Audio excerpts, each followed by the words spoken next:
નમસ્કાર, આપ જોઈ રહ્યા છો મંતવ્ય ન્યૂઝ ગુજરાત એટ 7 સાથે હું છું આપની સાથે નંદની। મહત્વના સમાચારોથી બુલેટિનની શરૂઆત કરીશું, જેમાં સુરત ખાતેથી સમાચાર સામે આવી રહ્યા છે। લિંબાયતમાં વેપારીને પોલીસ માર માર્યાનો આક્ષેપ। 5 પોલીસ કર્મીઓએ વેપારીને માર માર્યાનો વિડીયો સામે આવ્યો।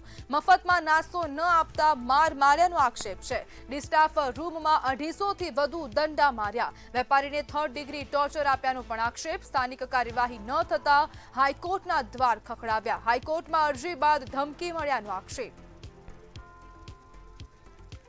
આપણી સાથે સંવાદદાતા દીપક રાય ફોન લાઈનથી જોડાઈ ગયા છે। દીપક, વધુ એક ખાખીનો કાળો ચહેરો સામે આવી રહ્યો છે। ડી સ્ટાફના રૂમમાં ટોર્ચર કરવાના આક્ષેપો કરવામાં આવ્યા, શું કહેશો? બિલકુલ વાત છે। સુરત શહેરની લિંબાયત વિસ્તારમાં જે મફત નગર જે નાસ્તા છે લારી પર જ્યાં પોલીસ ગયા હતા, જે ફ્રીમાં લારી પર નાસ્તા નહીં આપતા જે પોલીસ છે એ દુકાન ચાલકને સાઈડમાં લઈ જઈને માર મારવા। ખાસ કરીને વાત કરીએ જે વિસ્તારમાં માર મારી રહ્યા છે તે આજુબાજુ ઘર છે ને ઘરમાંથી જે લેડીઝ બહાર આવ્યા તેને ધમકાઈને અંદર ઘરમાં મોકલી દેવામાં। ત્યારબાદ લેડી સ્ટાફ છે એને માર મારવામાં આવ્યો છે, જે દંડી અને લકડાથી માર માર્યો। ત્યારબાદ જે પીડિત છે અને જે એડવોકેટ છે તમામ પોલીસ સ્ટેશનમાં જઈને ફરિયાદ લખવાનો કોશિશ કરી હતા। એસીબી ડીસીબી તમામ કક્ષાના અધિકારીઓને મળ્યા હતા।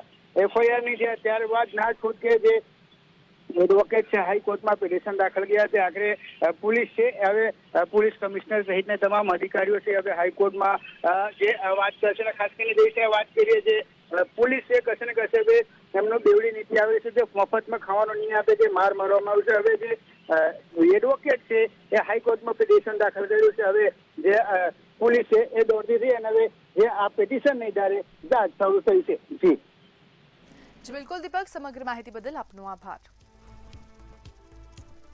ડી સ્ટાફ રૂમમાં 250 થી વધુ દંડા માર્યાનો આક્ષેપ છે। ટોર્ચર કરવામાં આવ્યા હોય તેવા પ્રકારના આક્ષેપો કરવામાં આવી રહ્યા છે, જ્યારે વેપારીને 3rd ડિગ્રી ટોર્ચર આપ્યાનો પણ આક્ષેપ છે।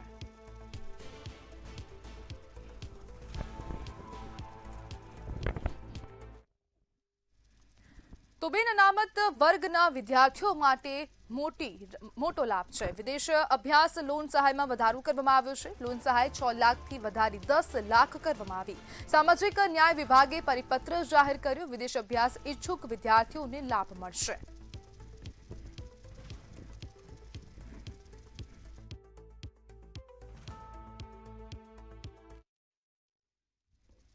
તો વડોદરાથી સમાચાર સામે આવી રહ્યા છે। યુવતીના આપઘાતને મામલે વધુ અપડેટ। તાંત્રિક વિધિના ત્રાસથી યુવતીનો આપઘાત।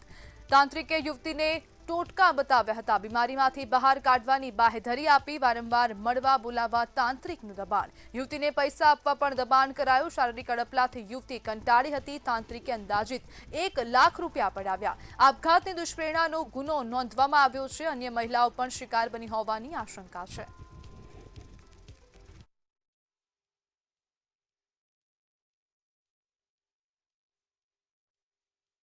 એડી દાખલ થઈ ગયું, જેમાં એક બીમાર છે પોતે પોતાના ઘરે દવા પી અને જાણવા જોગના તમે હોસ્પિટલ દાખલ થયેલા અને સારવાર દરમિયાન 3 દિવસ પછી પોતે મૃત્યુ પામેલા।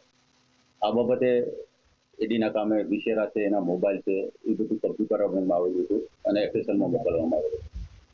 એફએસએલમાંથી રિપોર્ટ આવેલો કે આ વ્યક્તિને જે મરણના બેન છે તેને કોઈ ભુવા છે એની સાથે ગિરીશ પરમાર સાથે સંપર્ક હતો અને અવારનવાર એની સાથે વાતચીત કરતા હતા। ફરિયાદીએ પોતાની ફરિયાદમાં જણાવ્યું છે કે તે વખતે 1.5 વર્ષ પહેલા પોતાની દીકરીને પોતાની છાતી ઉપર ચૂડેલ બેસી ગઈ છે એવો સંદેહ હતો।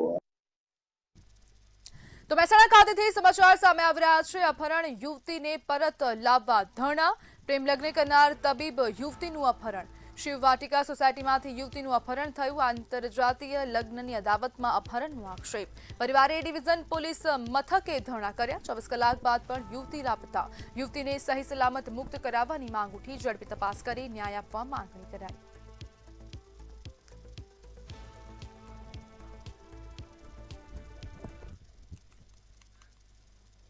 તો રાજ્યમાં વરસાદને લઈને હવામાન નિષ્ણાત નવાલાલ પટેલ દ્વારા આગાહી કરવામાં આવી છે। તેમની આગાહી અનુસાર હાલમાં મઘા નક્ષત્ર ચાલી રહ્યું છે, જેનું પાણી ખેતીના પાક માટે ઉત્તમ ગણાય છે. 31 ઓગસ્ટે સૂર્યના પૂર્વ ફાલ્ગુની નક્ષત્રમાં પ્રવેશ થતાં જ વરસાદી માહોલ વધુ સક્રિય થશે. ખાસ કરીને સૌરાષ્ટ્રના વિસ્તારોમાં ભારે વરસાદની શક્યતા વ્યક્ત કરવામાં આવી. આ ઉપરાંત 12 સપ્ટેમ્બર બાદ ફરી એકવાર વરસાદી રાઉન્ડ આવવાની સંભાવના છે. સપ્ટેમ્બર મહિનાના અંતમાં ચોમાસું વિદાય લેશે, જો કે તે પહેલા રાજ્યમાં સારો વરસાદ જોવા મળશે.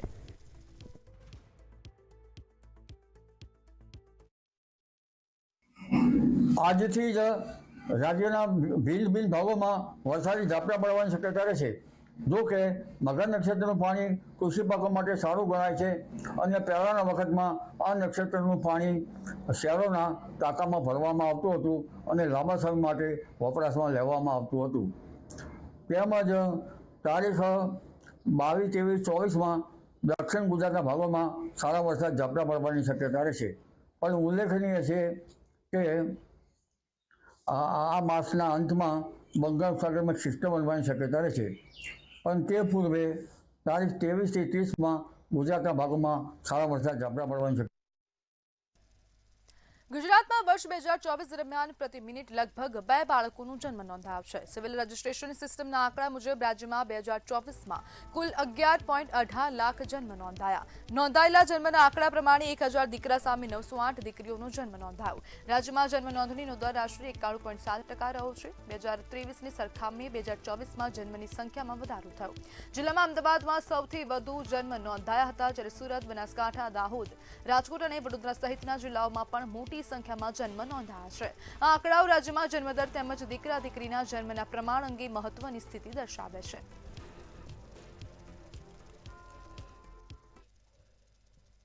ગિફ્ટ સિટી હવે માત્ર નાણાકીય સેવાઓ માટેનું સેન્ટર નહીં, પરંતુ વૈશ્વિક રોકાણકારોના નાણાંનું સંચાલન, ફંડ મેનેજમેન્ટ અને રોકાણ કરતું મહત્વનું ગ્લોબલ બિઝનેસ હબ બની રહ્યું છે. ખાસ કરીને ફંડ મેનેજમેન્ટ ક્ષેત્રે છેલ્લા 3 વર્ષમાં ગિફ્ટ IFSCમાં ઝડપી વૃદ્ધિ જોવા મળી. માર્ચ 2023માં અહીં માત્ર 65 ફંડ મેનેજમેન્ટ એન્ટિટીઝ હતી, જે માર્ચ 2026 સુધીમાં વધીને 217 થઈ છે. ફંડ્સ અને સ્કીમ્સની સંખ્યા પણ 50થી વધીને 360 થઈ ગઈ છે. FSCAના ડાયરેક્ટર દીપેશ શાહના મતે હાલમાં ગિફ્ટ IFSCમાં ફંડ દ્વારા લગભગ ₹3.73 લાખ કરોડનું રોકાણ કમિટ થયું છે. તેમાંથી ₹1.88 લાખ કરોડનું રોકાણ અત્યાર સુધીમાં થઈ ચૂક્યું છે. આ રોકાણ ભારતની લિસ્ટેડ અને અનલિસ્ટેડ કંપનીઓ ઉપરાંત ભારતની બહારના બજારોમાં પણ થઈ રહ્યું છે. ત્યારે ગિફ્ટ IFSCના ફંડ્સમાં હવે માત્ર ભારતના રોકાણકારો જ નહીં, પરંતુ દુનિયાના વિવિધ દેશોના રોકાણકારો પણ જોડાઈ રહ્યા છે.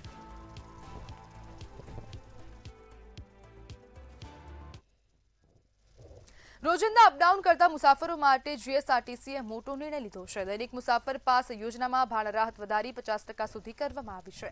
માસિક પાસમાં હવે 15 દિવસના ભાડામાં 30 દિવસ મુસાફરી કરી શકાશે, જ્યારે ત્રિમાસિક પાસમાં 45 દિવસના ભાડામાં 90 દિવસનો લાભ મળશે. નિર્ણયથી રાજ્યના 2.5 લાખથી વધુ નોકરિયાતો અને ધંધાર્થીઓને સીધો આર્થિક લાભ મળશે.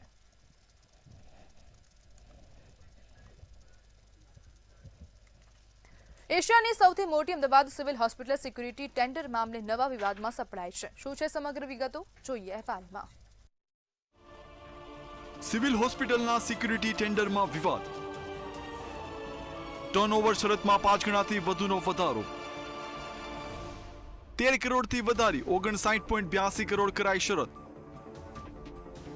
મેન પાવર અનુભવની નવી શરતથી સવાલો.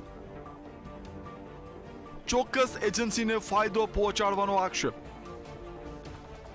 523 ગાર્ડ 30 સુપરવાઇઝરની થશે ભરતી. મુખ્ય સવાલ કે ટેન્ડરની શરતો પાછળ કોની ભૂમિકા?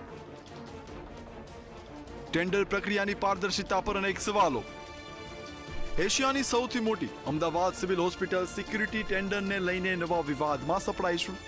વર્ષ 2023થી 25ના ટેન્ડરમાં એજન્સી માટે 13 કરોડ રૂપિયાના વાર્ષિક ટર્નઓવરની શરત હતી, જ્યારે નવા વર્ષ 2026થી 28ના ટેન્ડરમાં આ રકમ વધારીને સીધી 69.82 કરોડ રૂપિયા કરવામાં આવી છે. એટલું જ નહીં, અગાઉ સિક્યુરિટી કામગીરીનો અનુભવ માંગવામાં આવ્યો હતો, જ્યારે નવા ટેન્ડરમાં મેન પાવર સપ્લાયનો અનુભવ પણ ફરજિયાત કરવામાં આવ્યો છે.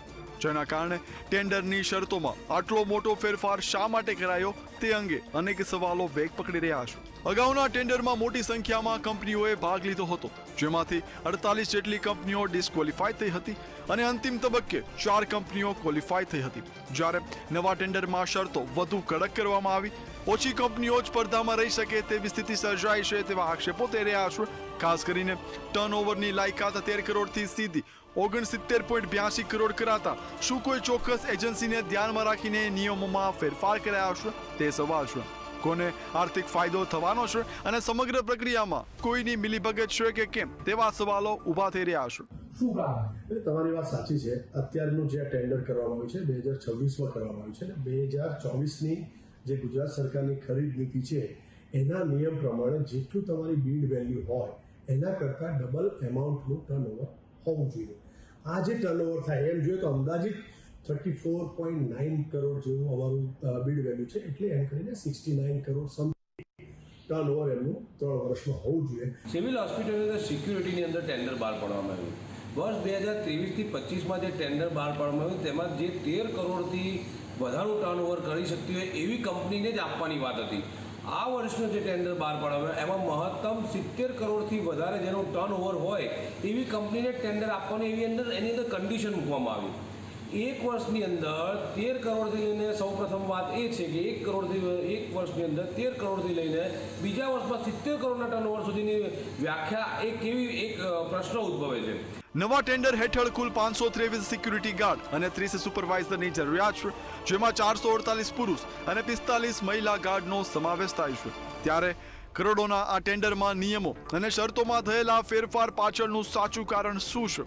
ટેન્ડર પ્રક્રિયા કેટલી પારદર્શક છે અને કોઈ ચોક્કસ કંપનીને ફાયદો પહોંચાડવા માટે તો આ સમગ્ર તખતો તૈયાર કરવામાં આવ્યો નથી ને, તે હવે તપાસ વિષય બન્યો છે. જો કે આક્ષેપોની સત્તાવાર પુષ્ટિ તપાસ બાદ જ થઈ શકે છે. મેહુલ દુધરેજિયા, મંતવ્ય ન્યૂઝ, અમદાવાદ. સુરત મનપામાં તહેવારોની સિઝન પહેલા ફૂડ સેફટી ઓફિસરોની અછત સામે આવી છે. દરેક ઝોનમાં મંજૂર 4ની જગ્યાએ હાલ માત્ર 2 ઓફિસરો ફરજ બજાવી રહ્યા છે. અડધા સ્ટાફના કારણે તમામ વિસ્તારોમાં યોગ્ય ચેકિંગ અને સરપ્રાઇઝ સેમ્પલિંગ કરવામાં મુશ્કેલી પડી રહી છે. તહેવારો દરમિયાન મીઠાઈ અને માવાના વેચાણમાં વધારો થવાની શક્યતા હોવાથી ભેળસેળ સામેની કામગીરી પ્રભાવિત થવાની ચિંતા છે. જોકે આરોગ્ય વિભાગના અધિકારી પ્રદીપ ઉમરેકરે હાલ પૂરતી વ્યવસ્થા હોવાનો દાવો કર્યો છે અને ખાલી જગ્યાઓ ટૂંક સમયમાં ભરવાની ખાતરી આપી છે. હવે તંત્ર સમયસર ભરતી કરશે કેમ તે જોવાનું રહેશે. શીતલ જે રેસ્ટોરન્ટ છે તેમાંથી જે શાક લઈ જતા એક જ પરિવારના 5 જણને જે ફૂડ પોઈઝનિંગ થયું હતું તેમાંથી 5 વર્ષની દીકરીને મોત થયું છે. તે લઈને તમામ શહેરમાં જે આરોગ્ય વિભાગ છે એક્શનમાં આવ્યું છે. ખાસ કરીને વાત કરીએ જે કે સુરત શહેરમાં કેટલા ટોટલ ફૂડ ઓફિસર છે, ઇન્સ્પેક્ટર છે, કેટલાની અછત છે લઈને આપણી જોડે વાત કરીશું. આપણી જોડે અધિકારી છે. સાહેબ, શું કહેશો જે હિસાબે હાલમાં જે ઘટના બની ત્યારબાદ આપણે જે કેટલા ફૂડ ઓફિસર છે, ઇન્સ્પેક્ટર છે જે કાર્યરત છે ને કેટલાની અછત છે?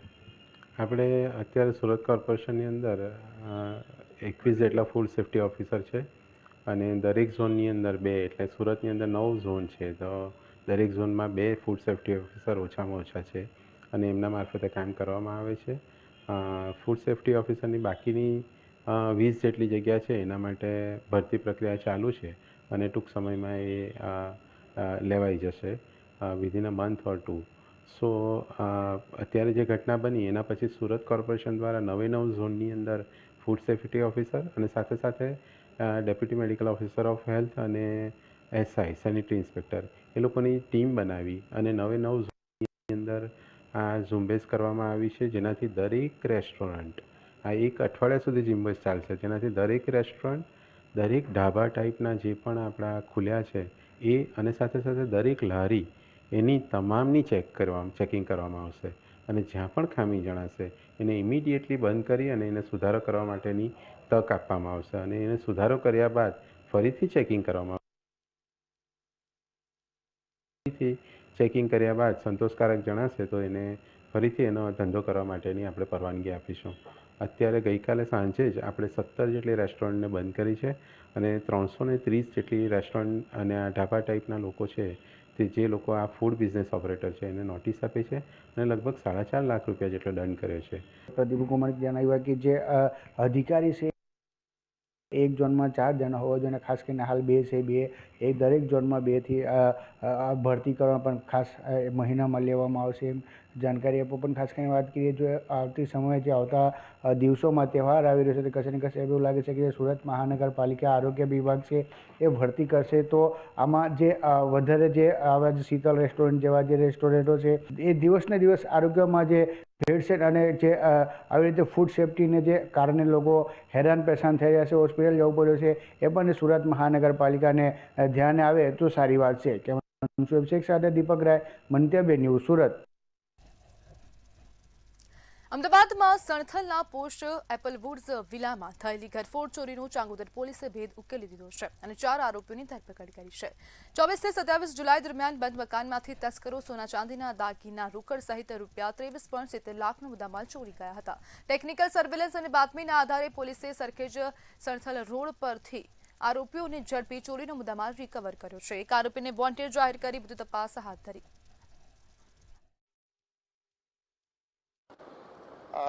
24 જુલાઈ જ્યારે બહુ વરસાદ થતી હતી તે વખતે એપલવુડમાં એક પર્ટિક્યુલર વિલામાં એક ગરફોડ થઈ હતી. આ ગરફોડમાં ટોટલ મુદ્દામાલ જે છે 8 લાખ કેશ અને 8.5 લાખને આસપાસ એમનો જ્વેલરીનો મુદ્દામાલ ફરિયાદ મુજબ જેમાં ચોરી થયો હતો. और આ ગુના દાખલ કર્યા પછી અમારી જુદી જુદી ટીમો એલસીબી અને ચાંગોદર પોલીસ સ્ટેશનની પીઆઈ સવસેટાની અધ્યક્ષતામાં બનાવવામાં આવી હતી. વિરમગામના વોર્ડ નંબર 8માં વિવાદિત રસ્તા મામલે હાઈકોર્ટના ચુકાદા બાદ મુખ્ય રસ્તો બંધ કરવામાં આવ્યો. મુખ્ય માર્ગ બંધ થતા સ્થાનિકો અને વાહન ચાલકોને ભારે હાલાકીનો સામનો કરવો પડી રહ્યો છે. રોષે ભરાયેલા સ્થાનિકોએ પ્રાંત કચેરી ખાતે એકઠા થઈને ઉગ્ર રજૂઆત કરી. વહીવટી તંત્ર દ્વારા તાત્કાલિક ધોરણે વૈકલ્પિક માર્ગ ઉપલબ્ધ કરાવવાની માંગ ઉઠવા પામી. 2500 થી 3000 માણસો પાછળ રહ્યા છે સોસાયટીની અંદર. 250 થી 300 બાળકો ડેઈલી સ્કૂલે જવાવાળા. જો આ રસ્તો બંધ થઈ જાય તો પહેલો જ પ્રશ્ન એ બને કે સોસાયટી વાળાને કોઈને બહાર નીકળવાનો કોઈ રસ્તો જ નથી. એકે સોસાયટી વાળાને બધા લોક જેમ આપણે કોવિડમાં બધા ઘરે રહેતા હતા એવી જ પરિસ્થિતિ અત્યારે ઉત્પન્ન થાય એવી નથી. બીજો કોઈ રસ્તો નહીં અને અમે વૈકલ્પિક રસ્તો અમને ફાળવે અને નવો રસ્તો કંઈક બનાવી દે ટેમ્પરરી, એના માટે અમે રજૂઆત કરવા માટે જે અત્યારે સ્ટે લાઈને રસ્તો બંધ કરવાની કોશિશ કરી રહ્યા છે. તો આટલા વર્ષ એમને શું કર્યું? જ્યાં સુધી માનવ વસવાટ શરૂ થયો આટલી પબ્લિક રહેવાય ગઈ, ત્યાર પછી તમે માલિકી હક જતાવો છો એ બધી વસ્તુ અમને ખોટી લાગે છે કે જ્યારે આ બધા આટલી વસ્તી રહે છે, આટલા ઘરોવાળા, હવે આ બધાને જવું ક્યાંથી? એમ લાગે કે જાણે બધાને એને જ સોસાયટીમાં પૂરાઈ રહેવાનું. પણ રોજ ઓફિસવાળા છે, ભણતા છોકરાઓ છે, આવા જવાવાળા જેન્ટ્સ લોકો છે, બધાને ક્યાંથી જવું, શું કરવું એ અત્યારે કોઈ જ રસ્તો નથી. એટલે અમારી ખાલી જે તમારું રજૂઆત છે કે અમારે પોતાની માલિકીની જમીનમાંથી રસ્તો હોય એવા વિવાદ સાથે નામદાર હાઈકોર્ટમાં એમની અરજી કરેલી હતી. અગાઉ આ કેસ મામલતદાર સાહેબની કોર્ટમાં ચાલી ગયેલો હતો અને મામલતદાર સાહેબે રસ્તો ખોલવાનો હુકમ કરેલો હતો. એટલે આ હુકમને એમને હાઈકોર્ટમાં પડકારેલ હતો અને એનો હુકમ નામદાર હાઈકોર્ટે કરેલો છે. એમાં પેરા 9C ની જે રિલીફ માગેલી હતી અરજદારે એ રિલીફ ગ્રાન્ટ કરેલી છે. એ રિલીફ શું માગી હતી પૂરા ડોક્યુમેન્ટ હજુ નગરપાલિકા પાસે નથી, એટલે આમાં સ્ટે છે કે શું છે હું અત્યારે હાલના તબક્કે કહી શકું નહીં. પણ અત્યારે મારી પાસે સોસાયટીના રહીશો મોટી સંખ્યામાં રજૂઆત લઈને આવેલા હતા. તેનો જે વૈકલ્પિક રસ્તો છે એ નગરપાલિકા અમારા જે ટીપીના રસ્તા મંજૂર થયેલા છે એમાંથી ક્યાં થઈ અને એ વૈકલ્પિક માર્ગ થઈ શકે એ અમે જોયું. રાજકોટ મહાનગરપાલિકાની 4 સિટી ઇજનેર સહિત 7 મહત્વની પોસ્ટના લેવાયેલા ઇન્ટરવ્યૂ રદ કરવાનો મેયર ડોક્ટર નિહલ શુક્લએ નિર્ણય લીધો છે. ભરતી પ્રક્રિયામાં ગેરરીતિની આશંકા વચ્ચે રવિવારે ઓફિસર્સ સિલેક્શન કમિટીની બેઠક બોલાવી સમગ્ર પ્રક્રિયા રીસેટ કરવાનો નિર્ણય લેવામાં આવ્યો હતો. હવે BPMC એક્ટ મુજબ નિયમસર ફરી ઇન્ટરવ્યૂ લેવામાં આવશે. મેયરે જણાવ્યું કે વધુ લાયક અને સારું પરફોર્મન્સ આપનારા ઉમેદવારોને પણ તક મળવી જોઈએ.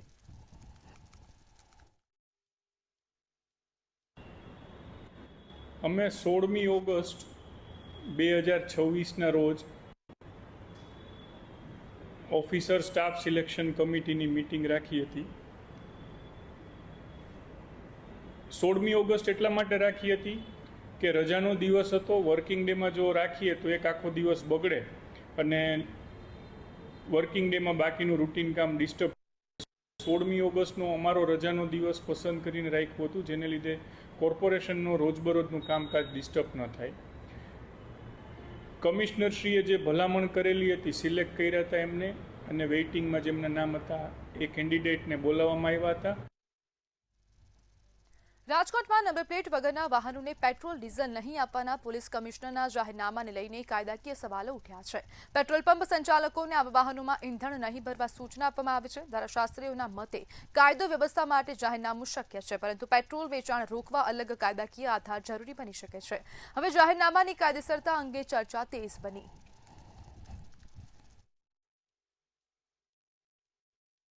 માં કે જે માણસો લાયસન્સ નંબર પ્લેટ વગર વાહન ચલાવે છે એ લોકો નંબર પ્લેટ લગાડતા થઈ જાય, એ સેન્સમાં 100% પોઝિટિવ છે અને આ ડિસિઝન એ સેન્સમાં આવકાર્ય છે. પણ જ્યારે નંબર પ્લેટ ન હોય અને કોઈ પેટ્રોલ પંપવાળો એમ કહે કે તમારામાં નંબર પ્લેટ નથી એટલે હું તમને પેટ્રોલ નહીં આપું, આવું જો જાહેરનામું પોલીસ કમિશનરશ્રીએ પાડ્યું હોય તો એ બિયોન્ડ એની લિમિટ્સની વાત છે.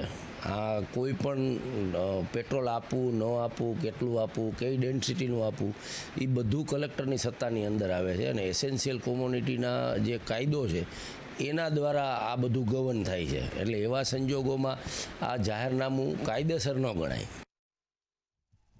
મહેસાણા તાલુકાના સામેત્રા અને મરેડા પંથકમાં ખાનગી પેપર મિલના પ્રદૂષણ સામે ગ્રામજનોનો રોષ વધી ગયો છે. કેમિકલયુક્ત અસહ્ય દુર્ગંધથી સ્થાનિકો અને વિદ્યાર્થીઓના આરોગ્ય પર અસર થતી હોવાનો આક્ષેપ છે.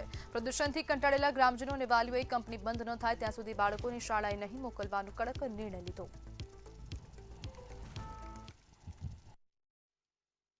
એ 9મા ધોરણમાં ભણે છે, એને સતત મોથું જ ચડે છે આ પેપર મિલની દુર્ગંધથી. મને શ્વાસની તકલીફ થાય છે. હું આવીને ઘડી મને શ્વાસ ચડો અને એવી રીતે હું એટલી એલર્જીની ચેટલી ગોળીઓ ગળતો તો ખેતરમાં રહું છું. ખેતર સુધી દુર્ગંધ આટલે જ્યાર સુધી આ પેપર મિલ બંધ નહીં થાય ત્યાર સુધી અમે અમારા બાળકોને સ્કૂલમાં મોકલીએ નહીં. કઈ કંપની નામ છે? TCP company. આ 4થું વર્ષ જે સામેત્રા હાઈસ્કૂલની બાજુમાં પેપર મિલ છે ફેક્ટરી, એની એટલી અતિશય દુર્ગંધ આવે તો 3 વર્ષ થઈ ગયો. એટલે હવે તો બાળકો શાળામાં બેભોન જ થઈ જાય અને ગામ લોકો એટલા પરેશાન, 24 કલાક દુર્ગંધ. એટલે આજથી અમે ગામ લોકોએ નિર્ણય કર્યો જ્યાં સુધી ફેક્ટરી આ પેપર મિલ બંધ નહીં થાય ત્યાં સુધી અમારા ગામનું કોઈ બાળક શાળામાં નહીં આવે. અમારે એમના શિક્ષણ કરતા પહેલું એમનું આરોગ્ય મહત્વનું હોય. 119 બાળકો છે એટલે અહીંયા જે દુર્ગંધ આવે છે ફેક્ટરીના લીધે, એના લીધે બાળકોને તકલીફો રહે છે, જેના કારણે વાલી બાળકોને આજે શાળામાં મોકલ્યા નથી. એટલે એક તો શ્વાસની તકલીફ વધારે થાય છે, પછી બીજું ચક્કર જેવી તકલીફ, શરદી, એલર્જી, સ્કિનની તકલીફ, એવા બધા તકલીફો જણાય છે. 12મામાં ભણું છું અને ચક્કર આવે, બેભાન થઈ જવાય, ટેસ્ટ પાકો કરવા આપો તો આમ કરી જ નહીં એકાતો, શ્વાસ લેવો કહો ટેસ્ટ પાકો કરવો.